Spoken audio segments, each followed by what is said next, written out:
జై శ్రీరామ్. ఈరోజు గురువారం కదా, పోయిన గురువారం చేద్దాం అనుకున్న వీడియో మళ్ళీ నెక్స్ట్ గురువారానికి వచ్చింది. కావాల్సిన అంత ఇది కాదు, కానీ ఒకళ్ళిద్దరైనా చూసే వాళ్ళకి చెప్పాలని. హెల్త్ ప్రాబ్లమ్స్ వల్ల నాకు మనసుతో ఎట్లా ఉంటుందంటే, ఏమి తినకుండా ఒంట్లో ఓపుకొస్తే బాగుంటుందేమో. ఇది తీయలేండి, చెప్తాను. నేను ఒక్క మాట చెప్తాను. ఇప్పుడే వీడియో చూశాను. వీడియో చేసేంత ఓపిక లేదు, కానీ ఒక వీడియో చూసి చేయాలన్నా అనిపిస్తుంది కదా. నేను ఎక్కడుంటే అక్కడ గొంతులు పెరుగుతాయి, అది నాకు తెలుసు. నా మీద బాగా ప్రాబ్లం ఎవరికి ఉంటుందంటే, గొంతులు పెరగడం. నేను ఎవరికో పెరగాలని కోరుకోను. ముఖ్యంగా హిందూ ధర్మానికి గొంతులు పెరగాలని కోరుకుంటాను. హిందూ ధర్మానికి గొంతు పెరగాలని కోరుకుంటాను. దానివల్ల ఎవరికైనా నష్టం వచ్చినా నాకేం ప్రాబ్లం లేదు. గురువారం ఎంత విలువైందంటే, ఏ దైవాన్ని పూజిస్తే మనకు ఆ లక్షణాలు వస్తాయి.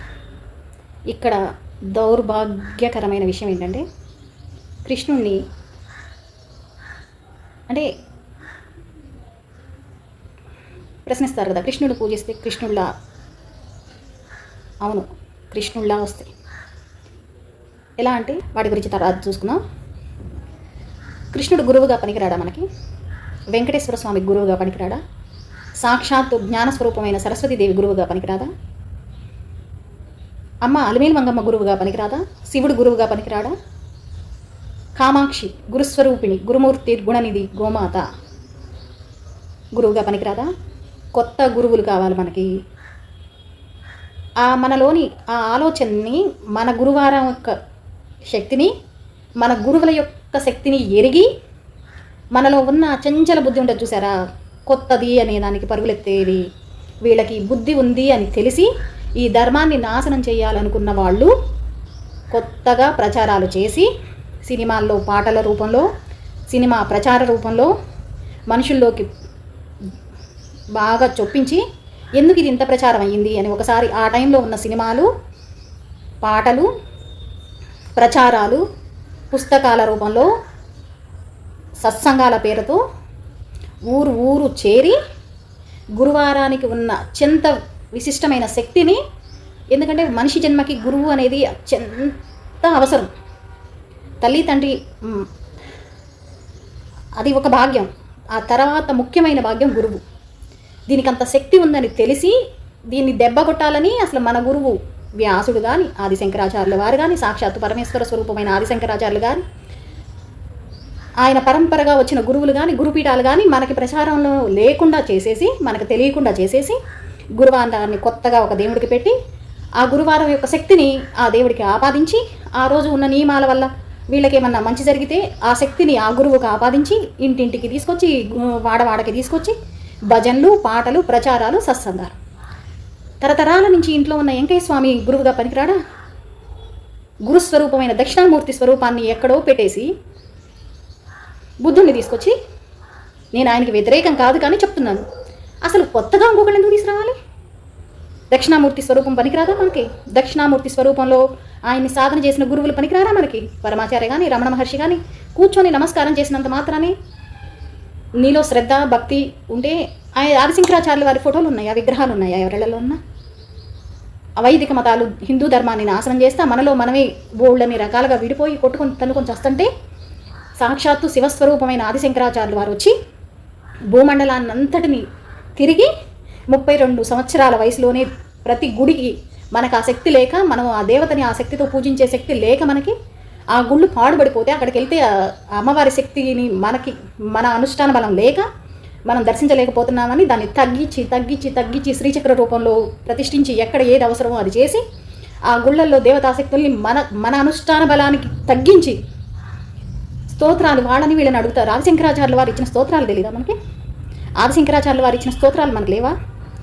దీనికి ఏ స్తోత్రం చేయాలి, దీనికి ఏ మంత్రం చేయాలి? ఆదిశంకరాచార్యుల వారు ఇచ్చారు కదా. సౌందర్య లహరిలో ఒక్కొక్క శ్లోకం ఒక్కొక్క ప్రాబ్లం ఉంది కదా.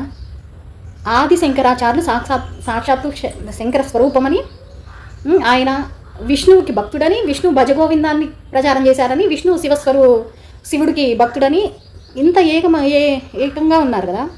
కొత్త గురువులు కావాలి అన్న మన ఒక్క ఆలోచనని తీసుకొచ్చి అప్పటికప్పుడు కొత్త కొత్తగా వస్తారు ట్రెండీగా బాబాల రూపంలో.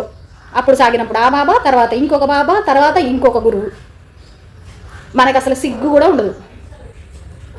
నిజాలు తెలియనప్పుడు కొలిచాము, నేను తీసుకొచ్చి ఇంట్లో పెట్టాను. నిజాలు తెలిసిన తర్వాత మాట్లాడడానికి ఎంత భయమో తెలుసా? ఏమో ఈ మహిమలన్నీ ఆయన గురించే జరిగినాయి, ఏమో ఎందుకు మనం తప్పంటే మనకే పాపం వచ్చిద్దు. అబద్ధం చెప్తే రాదా పాపం? మన ఇంట్లో ఉన్న గురువుని కాదని వేరే గురువుని తీసుకొచ్చి పెడితే రాదా పాపం? తరతరాల నుంచి ఆ తెలుగు వాళ్ళ దేవుడే వెంకయ్య స్వామి, ఆయన గురువుగా పనికిరాడా? అమ్మవారు గురువుగా పనికిరాదా? దక్షిణామూర్తి స్వరూపమైన ఈశ్వరుడు శివుడు గురువుగా పనికిరాడా? నిజాలు ఇవి. ఇంత దుర్మార్గంతో మన గురించి, మన మతం గురించి, మన ధర్మం గురించి తెలుసుకొని దీంట్లో ఇంత శక్తి ఉందని, ఆ శక్తిని మనం పొందకోకుండా ఆపాలని కొత్తగా తీసుకొచ్చి పెట్టారని మనకి తెలిసినప్పుడు సత్యమేవ జయతే అంటూ నవ్వుతూ దుర్మార్గాన్ని చేశారు, అసత్య ప్రచారాలు చేశారు. దానివల్ల మనకు బోల్డంత నష్టం జరిగిందని ప్రత్యక్షంగా తెలుస్తున్నప్పుడు దాన్ని వ్యతిరేకించడానికి కూడా భయమే. వ్యతిరేకించిన వాటి అట్టి పెట్టి వ్యతిరేకించిన వాళ్ళకి ఏమ్మా బయట ఉన్నప్పుడు పూజలు చేయొచ్చా? ఇదెక్కడ ఇది? ఇప్పుడు తెలిసినాయి బయటికి రుజువులు, బయటకు వచ్చినాయిగా నిజాలు వస్తాయి. ఎన్నాళ్ళు ఆపినా నిజము బయటకు వస్తుంది, అబద్ధము బయటకు వస్తుంది. దాసినంత మాత్రాన్ని దాగదు కదా. పెద్దలు ఇచ్చిన ఈ అమ్మని కొత్తగా అమ్మవార్లు కావాలి మనకి. కొత్తగా లలితా సహస్రనామంలో ఒక నామం ఉంది, శ్రీమాత, సరిపోదు మనకి.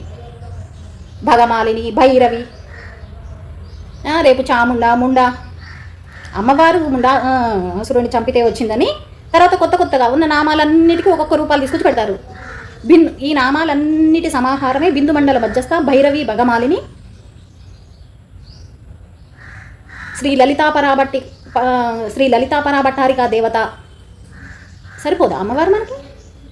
ఆవిడ శక్తులు ఇవి. ఆవిడ పాదాలు పట్టుకుంటే వీళ్ళందరూ ఆవిడ పాదాలకి నమస్కరించవలసిన వాళ్ళే. వాళ్ళందరూ ఆవిడ పాదాలు పట్టుకుని ఆవిడ చెప్పింది చేస్తారు. కొత్తగా గురువులు కావాలి, కొత్తగా దేవతలు కావాలి, దేవతల పేరుతో మార్కెట్లు కావాలి, వీడియోలు కావాలి. ఎందుకు అంత అసూయ తెలుసా? నీ వెనక ఉన్న వాళ్ళకి గొంతులు పెరిగినాయి, దాన్ని ఎక్కడ తీర్చుకోవాలో తెలియదు,